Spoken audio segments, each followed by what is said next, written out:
শিখা নামে একটা দার্জাল মহিলা আমাকে মেরে ফেলার প্ল্যানিং করছিল 1 বছর আগে।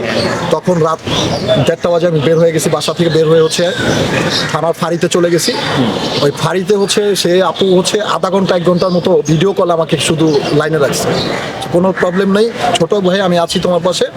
ইভেন ভারপ্রাপ্ত কর্মকর্তা যারা ছিলেন ওই ফাঁড়ির, তাদের সাথে কথা বলছে যে এটা আমি চলচ্চিত্রে ওনাকে দেখেই তো চিনে ফেলছে তারা।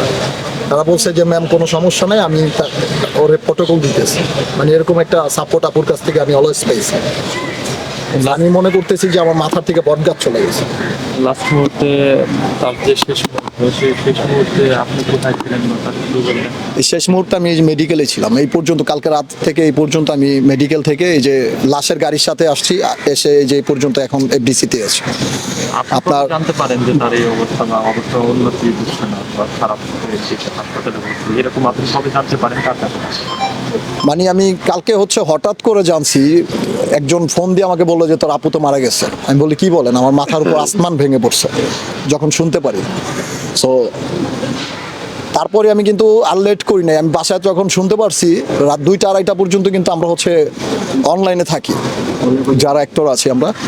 সো তারপর জানতে পেরে আমি ঢাকা কেরানীগঞ্জ থেকে সরাসরি চলে আসছি পিজি হসপিটালে। যে আমি মনে করলাম যে আপুর এই খবরটা পাওয়ার পর যদি আমি না যাই সাথে সাথে, তাহলে আমার কাছে অকৃতজ্ঞ মনে হবে নিজেকে।